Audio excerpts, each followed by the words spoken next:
isi yose yatitiye ibikorwa bya AFC M23 imbere ku rugamba byongeye gutitiza Kinshasa ku buryo bukomeye yongera kubona ko yakinnye n'umuriro utazima gutangiza ibitero bikomeye bigari kuri AFC M23 kongera kwinjira ubutasi bw'igisirikare cya AFC M23 kwica abaturage b'inzira karengane biciye mu barwanyi b'inkozi ziza FDL n'abawazarindo kugeza ubu bakira mu baturage kugeza ubu bw'abatutsi navuye hirwanda ku butaka bwa Congo bitwa ibyitso bya AFC M23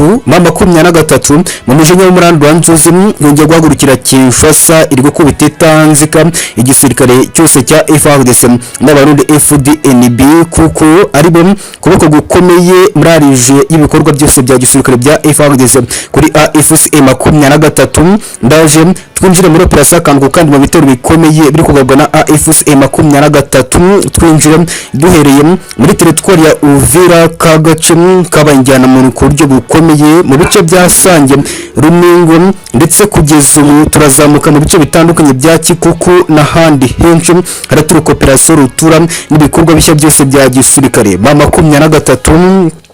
yongeye gutangiza ibitero bikomeye cyane bya drone kugeza ubu z'imijyi ziri guhiga ibikorwa byose bya gisirikare bya FARDC gusenya ubiko bw'intwaro ndetse no gutatanya abasirikare bose ba coalition ibi byose byongeye kugaragaza urugamba rukomeye rw'ibikorwa byose bya M23 byo guhana Kinshasa ibi byose turaje tubyinjiramo akantu kandi byo kibiri gukorwa na AFC M23 ikosa rikomeye n'umutego mutindi Kinshasa yamaze kwisangamo AFC M23 ibi byose turaje tubivuge nanone kandi abarwanyi benshi ba wazarindo bamaze kwihuza na AFC M23 ibi byose byongeye gutitiza Kinshasa ibona ko ibikorwa byose bya AFC M23 byo gukubita itanzitse kuri sose FARDC kwigarura abarwanyi benshi ba Kinshasa ibi byose ari insinzi rutura ku kibuga cy'imirwano ku butaka bwa Congo igiye kuganza kuranirwa AFC M23 abasirikare ba wazarindo buri hagati ya 400 na 510 byongeye kwemezwa ko ku munsi w'ejo gusa bamaze kuza n'abasirikare ba AFC M23 ese ibyakorewe mu kihe gice imbere ku rugamba mu bice bigenzurwa na AFC M23 kubera iki bahisemo kwiyunga kuri AFC M23 ibi byose turabigarukaho hagati aho wazarindo CMC bongeye gukubitwa na AFC M23 muri territoire ya Rucuru muri operation rutura yiswe amasuku ikorwa na AFC M23 mu minsi inishuze hamaze ibintu cyakorwa operation rutura zikorwa n'abakomando ba AFC M23 muri territoire ya Rucuru CMC zirahondagurwa ivumbi riratumuka rongera guturuka amakuru menshi amateko nyinshi zacatiwe na AFC M23 ibikoresho byinshi n'amakuru y'ingenzi bamaze gushikiriza AFC M23 agomba kuyifasha gusenya ibikorwa byose bya FDL wazarindo n'abandi bambari ba Kinshasa mu bice bitandukanye bya territoire ya Rucuru bigenzurwa na AFC M23 hagati aho imbere ku rugamba arongera kwemezwa ko abarundi bongeye kongera ingabo ku butaka bwa Congo zije kunetereza ibitero byose bya AFC M23 inyinshi zije kurinda M23 ko yacakira Uvira nginakomeze kongera ibikorwa bitandukanye bya gisirikare byo gufata ibice bitandukanye cyane muri Sud Kivu isatira imipaka ihuza Burundi na Kinshasa kugeza abasirikare benshi n'ibikoresho b'abarundi bongeye kurinda ku butaka bwa Congo baje kurinda AFC M23 bongeye guhabwa amabwiriza mashya na tekinike nshya imbere ku rugamba zigomba kubafasha gusuzuma AFC M23 ibi byose ni uko mu nkuru zikomeye ni ku mutekano politiki na diplomasi ikaze n'inshuti z'akadasoka turengeye turabatumiye muze twongere tubane mugakwana twe mukandura ka subscribe ni hasi gato kuri buto mutuku mukore no kunzugira ubundi mujye mukomeza kubona tugatanu kuri gatanu muri izi nkuru zikomeye tubahaye ikaze ibyihutirwa cyane ibikorwa byose bya AFC M23 byongeye gutitiza Kinshasa kugeza ubu yakinnye n'umuriro utazima kuvogera ubusugire bw'abaturage batuye mu bice bigenzurwa na AFC M23 kubasira igice kimwe cy'abaturage b'abanyekongo barimo amoko bw'abatutsi abavuga ururimi rw'ikinyarwanda kugeza bakitwa ibyitso bya AFC-23. Ibi byose bikaba ibikorwa by'ubugizi bwa nabi byakozwe n'ubutegetsi bwa Kinshasa biciye muri etat majoro yose ya FARDC mu bikorwa byagiye binyuzwa muri wazarendo FDLR ndetse n'abandi bambari ba Kinshasa mu kwibasira bitwa ibyitso bya AFC-23. Ibi byongera gugutsa AFC-23 yongera gutitiza Kinshasa biciye mu bitero bikomeye kandi bigari byongeye kwibasira kwa resource ya FARDC. Nanone kandi kubwo ibitero bikomeye kuri AFC-23 birimo n'iby'indege zimaze iminsi zibasira ibice bigenzurwa na AFC-23. Ibi byose ni ikosa rikomeye risa ukubyutsa intare ariyo AFC-23 yamaze gutangiza ibitero bikomeye mu bice byose bigenzurwa na FARDC kugeza ubu. Ugiye kumvikana ibitero bishya byagabwe na AFC-23 muri Sud Kivu. Tugiye kwinjiramo duhera muri teritwari ya Uvira. Bivugwa ko igisirikare cya AFC-23 cyongeye gukoresha abanyadushoka ba M23 ndibasira ibice birimo kwa resource ya FARDC. Ibirindo bya mbere iby'abarundi birahitwa runengo byongeye kwemezwa ko byashumbitswe na AFC-23. Benshi bongeye kwicwa na AFC-23 muri bikorwa byongeye gukorwa na AFC-23 kugeza ubu. Byongeye kwemezwa ko sange runengo n'ahandi henshi muri teritwari ya Uvira ugiye kwibasira n'ibitero bikomeye byagabwe na AFC-23 byagiye ibyibasira ibikorwa byose bya FARDC birimo gusenya ububiko bw'intwaro zose za FARDC, gusahura imbunda nyinshi za FARDC, gukubita agakoni kunda abasirikare ba coalition. Ibi byose ni ibikorwa byakozwe na AFC-23 byongeye gutitiza Kinshasa mu buryo bukomeye iri kuririmba urwubonye nyuma kwibasirwa na AFC-23 kugeza ubu. Ibyongeye kwemezwa ko AFC-23 yongeye kwakira abarwanyi bari hagati ya 400 ndetse na 620 ba wazarendo bamaze gunga kwa resource ya FARDC basobohongera muri AFC-23 bongeye guhita mu ruhande rutsinda nyuma y'uko n'ubundi bamaze iminsi batsindwa na AFC-23 ikabakubita ndetse kugeza ubu benshi bagacakirwa matekwa abandi bagakubitwa ifuni mu mutwe muri operation ibikorwa byose byabahuje na AFC-23 kugeza ubu.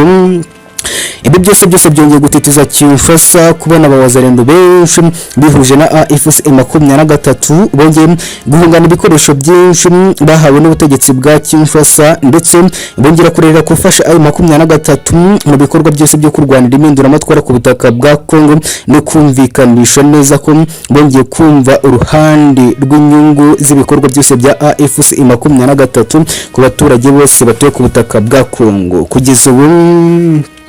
Ibyongeye kwemezwa ko wazarendo zacakiwe ku rugamba ndetse n'izahungiye muri AFC-23 na wazarendo CMZ kugeza ubu zimaze iminsi zikubitirwa muri teritwari ya Rucuru muri operation zikorwa na AFC-23 bongeye gutangiza ibikorwa bikomeye bifatanyije na AFC-23 byo gusenya ibikorwa bitandukanye bya FDLR ndetse n'abawazarendo bamwe bari muri ibi bice batangiza ibitero bikomeye byo guhungabanya umutekano mu bice bigenzurwa na AFC-23. Akantu ku kandi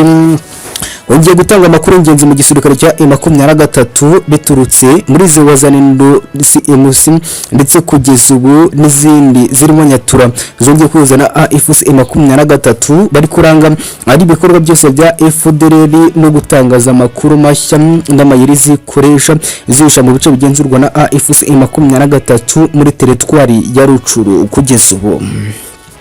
Wongeye kubyuka agatendo gakomeye kakozwe na MAA23 kugeza ubu kongeye gukorerwa FDLR ziri muri aka gace nyuma y'uko hongeye gutanga amakuru y'ingenzi byongeye kwemezwa ko abagera kuri 18 babyutse bacakirwa na AFC-23. Ibikoresho byinshi byafashwe n'indake zigera kuri 3 byongeye kwemezwa ko muri teritwari ya Rucuru zasenwe na AFC-23 hagati.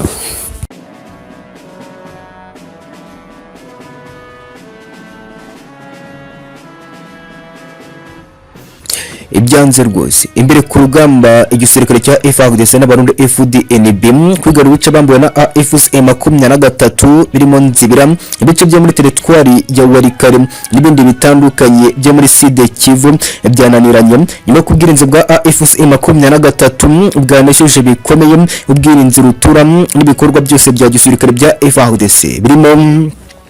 kuyobya ndetse no kurwanya ibitero by'indege za FARDC zo mu bwoko bwa Sukhoi 25 CH4 Apache 2 MiG ndetse n'izindi zikoreshwa na FARDC ndetse n'igisirikare cy'undi FDNB mu kagabo bitero kuri AFC-23 kugeza ubu ugiye kumvikana ibitero bishya bya FARDC byongeye gupfubwa na AFC-23 by'indege zibasira ibice bigenzurwa na AFC-23 hafi na Bukavu mu bice bigenzurwa na AFC-23 na operasiyo rutura z'ibitero by'imbaraga byari byagabwe na FARDC kuri AFC-23 ubwo iki M23 yitwaye ku rugamba mu gusubiza ibitero byose bya FARDC. Ibi byose byongeye gutitiza koalisiyo ese iby'ibikorwa byose byo kwisubiza ibice biri gutegurwa na FARDC mu bitero by'ubutitsa biri kugabwa kuri AFC-23 biteye bite M23 no guhebwira inzira rutura iri gukoresha imbere ku rugamba bwongeye gutitiza Kinshasa bugatuma FARDC n'abarundi batagera ku ntego yo kurasa kuri AFC-23. Ibi byose turaje tubivuge. Hagati aho u Rwanda rwongeye kwemeza ko ibigano hagati n'u Burundi bishingiye ku makimbirane ya diplomasi ari hagati y'ibihugu byombi byanze. Bwa nyuma bwongeye gushora byinshi ku bikorwa byose by'abarundi mu ntambara iri kumvikana ku butaka bwa Congo hagati ya M23 na coalition ya FARDC gushinja u Rwanda gufasha AFC-23 n'ibindi birego mu by'ikitiro byashijwe hagati ku ruhande rw'u Rwanda bikozwe n'u Burundi. Ibi byose byongeye gutanga amakuru menshi nyuma yuko indege ya mbere y'u Burundi byongeye kwemezwa ko yavogera ubutaka bw'u Rwanda nyuma kwibwa na AFC-23. Ibi nabyo n'andi makuru mashya mu bikorwa byose by'intambara rutura igikomeje gututumba mu karere n'ibyo bikorwa byose bya FARDC ndetse na M23 hagati y'u Rwanda n'u Burundi. Ibi byose turaje tubyinjiremo kamwe ku kandi. Hagati aho muri teritwari ya Uvira rwagati ubwicanyi rutura buri gukorwa na coalition ya FARDC bukomeje gufatira ku buryo bukomeye kugeza ubu abavuga mu Kinyarwanda n'ubwoko bw'abatutsi kugeza ubu bari kwitwa ibyitso bya AFC-23 bakomeje kugwa bitero bikomeye na FARDC biciye mu basirikare ba Wazalendo barwana ku ruhande rwa Kinshasa. Ibi byose bikongera kuba inkuru z'agahinda zongeye guhagurutsa AFC-23. abaturage banyira gutabaza AFC-23 gutabarira kure ibikorwa by'ubugizi bwa nabi biri gukorwa na Etat Major ya FARDC. Kugeza ubu hari kongera gutegurwa ibikorwa bishya n'ibikorwa bihutiweho bya AFC-23 byo gutabara teritwari ya Uvira. Ese ibyo bikorwa byose bikorwa na Wazalendo kugeza ubu byongeye kuzengereza abaturage muri aka gace byifashe bite? AFC-23 iri gutegura ite mu bitero bya mbere kandi byihutiweho byongeye kugaragaza ifatwa ryose rya Uvira? Ibi byose ni bikwe mu makuru akomeye ni ku umutekano, politiki na diplomasi. Ikaze n'inshuti z'akadasohoka turenge turabatumiye muze twongeye turebere hamwe byose bikomeje kuvugwa ni ku umutekano, politiki na diplomasi. Niba uri mushya turakubitsa kuri asiga tubivuze ko kujya subscribe ko no kunzogera ubundi ujye ukomeza kwa natwe kuri 5 muri izi nkuru zikomeye. Tubahaye ikaze. Ibyihutirwa cyane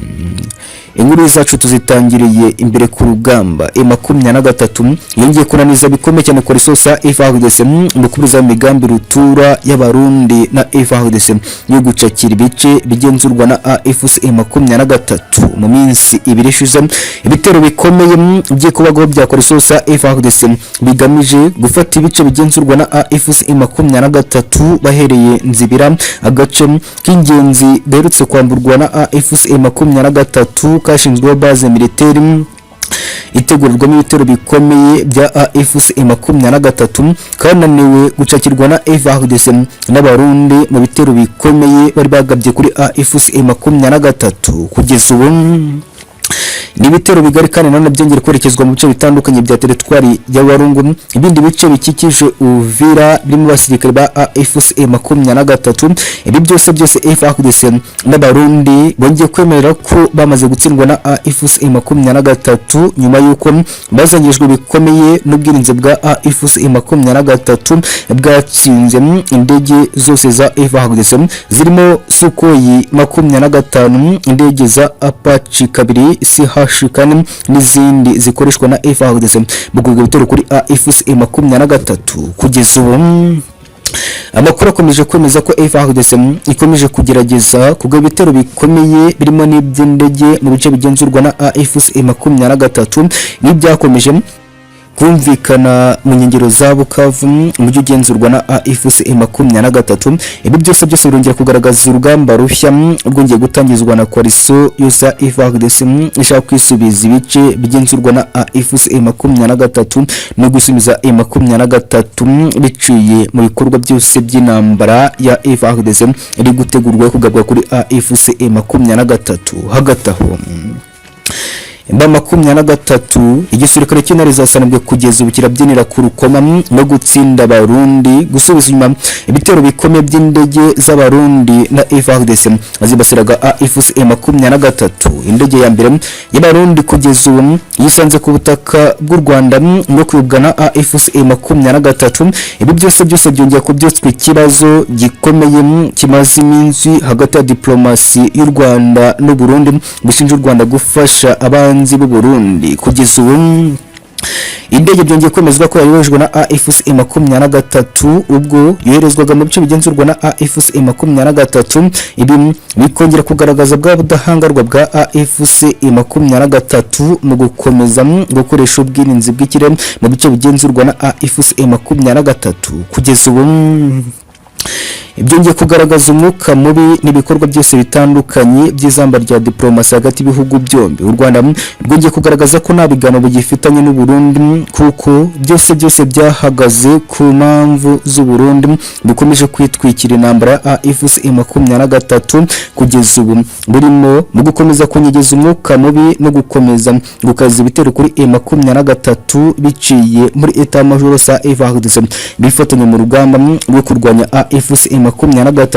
gukorerazaho gushinja u Rwanda gufasha AFC-23 nuko bihora bitangazwa n'u Burundi na Congo n'umufatanyabikorwa mu bikorwa byose bita ko barwanya RDF AFC-23. Ibi byose byongeye kugaragaza itutumba ry'umwuka mubi mu karere k'ibiyaga bigari bishingiye ku ntambara M23 ndetse n'ubutegetsi bwose bwa Kinshasa.